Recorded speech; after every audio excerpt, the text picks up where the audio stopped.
गया तो ये ठीक हुआ, बहुत बड़े अपराधी थे। हम उनके जब घर गए तो हमने सोचा कि तो बहुत बड़े अपराधी थे और इनके पास तो बहुत धन दौलत होगी, तो क्योंकि अपराधी है। लेकिन जब घर गए और उनके घर में जाकर के देखने का काम हुआ तो घर तो था ही नहीं, वहां तो 10 बाई 12 फीट की झोपड़ी थी जिसमें वो रहते थे और उस झोपड़ी में भी कुछ नहीं था। इसके बावजूद भी इन्होंने उसमें आग लगा दी, क्योंकि संदेशा देना था पूरे उत्तर प्रदेश में ब्राह्मण समाज के लोगों को कि अब चौकन्ने हो जाओ, अब तुम्हारे साथ क्या हश्र होने वाला ये मालूम होना चाहिए। और उसके बाद तो छुरी लगा दी। अगर दलित समाज के लोगों के ऊपर हमलावर हुए, दलित समाज की महिलाओं को नहीं छोड़ा, उनकी झोपड़ियां उखाड़ दी, उनमें बुलडोजर चलाने का काम किया।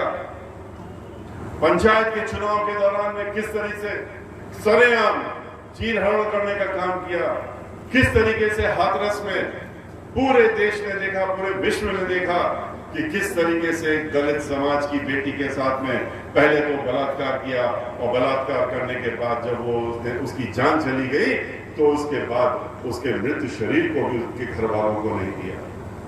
इतना घृणित काम किया।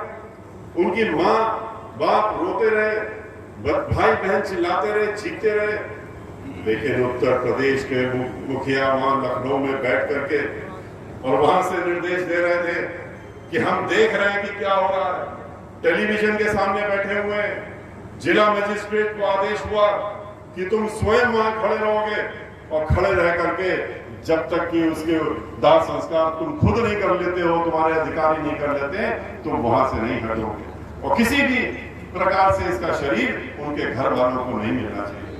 सभी ने देखा, मीडिया वालों को भी दौड़ा के भगा दिया गया। 1-1 किलोमीटर तक उनको लाठियां चार्ज करके भगाने का काम किया और उसके बाद उसकी मां चीखती रही, अच्छा मत करो, हमें दाह संस्कार करने दो, उसका शरीर तो दिखा दो। शरीर नहीं दिखाते हो, उसकी शक्ल तो दिखा दो, आखिरी बार हम लोग देख ले। लेकिन नहीं, उसको ले जाकर के किस तरीके से खेतों में और मिट्टी का तेल डाल करके जलाया गया, ये दृश्य सबने देखा। इसी प्रकार से पूरे प्रदेश में इन्होंने इस तरह के कार्य करने के काम किए। ब्राह्मण समाज को तो एक तरफा आप जुलाई 2017 से जो शुरू हुआ था सिलसिला, उसके बाद उसने थमने का ही नाम नहीं लिया। सैकड़ों की संख्या में ब्राह्मण समाज के लोगों की हत्या हो जाती है इस सरकार में और कोई पूछने वाला नहीं। क्यों नहीं पूछने वाला? क्योंकि ठीक उसी प्रकार से जैसे कि वो दलित समाज की बेटी के जो अपराधी थे वो उनके अपने चहेते थे और उनको बचाना जरूरी है और उनको खुली छूट भी दे रखी है। और इसी प्रकार से खुली छूट दे रखी है कि ब्राह्मण समाज के ऊपर जो अपराधी अपराध कर रहे हैं उनको भी खुली छूट दी है कि हम तुम्हारे लिए पीछे बैठे हुए, चिंता नहीं करो। गोरखपुर में जहां के खुद मुख्यमंत्री हैं, वहां पर एक वरिष्ठ अधिवक्ता की गोली मारकर दिन दहाड़े हत्या कर दी जाती है। क्यों? क्योंकि वो मुखर थे और इस सरकार के जो कार्यकलाप थे उसके बारे में अपनी बात छिपा के नहीं रखते थे, खुलकर रखने का काम करते थे।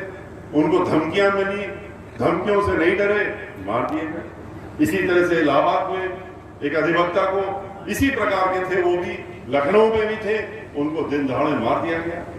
गाजियाबाद में मीडिया का एक निडर व्यक्ति था जो सब चीज खुल के दिखाने का काम करता था, उसकी हत्या हो जाती है।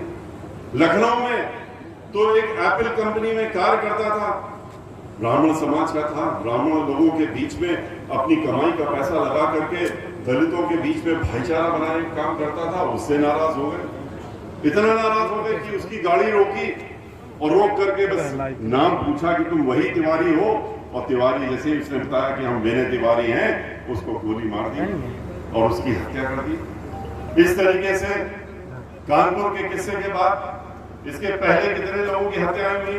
बिकरू कांड के पहले ब्राह्मण समाज की गिनती गिने अगर पूरे प्रदेश में तो सिलसिला जो 17 से शुरू हुआ था वो चलता ही चला गया। और जब कानपुर का बिकरू कांड आया तो इनको जैसे लॉटरी निकल आई। इन्होंने कहा तो सबको निपटा दो, जितने मजबूत किस्म के ब्राह्मण समाज के लोग हैं उन सबके नाम इसमें जोड़ दो और जोड़ करके चाहे कलकत्ता में काम कर रहे थे, मुंबई में काम कर रहे थे, हरियाणा में 17.5 साल के लड़का काम कर रहा था, उसको भी उठा रहा है और उठा करके उसकी भी गाड़ी पलटती है और गाड़ी पलट करके वो बाहर निकलता है, उसको गोलियों से भून करके काउंटर कर दिया जाता है। एक दो नहीं, आधा दर्जन से ज्यादा लोगों को रोक के घरों से उठा करके, राकेश पांडे नाम का लड़का, वो तो लखनऊ में अपने माँ बाप को कोरोना के दौरान में उनके इलाज के लिए आया हुआ था, लेकिन उसको भी नहीं बख्शा। माँ बाप चिल्लाते रहे, बूढ़े माँ बाप, कि इसको छोड़ दो, हमारा इलाज करा रहा है, उसको भी उठा ले गए और सरेआम ले जा करके कंटोनमेंट में उसको गोलियों से मार दिया और कहा कि हमने इसका इनकाउंटर कर दिया क्योंकि बड़ा भारी अपराधी था।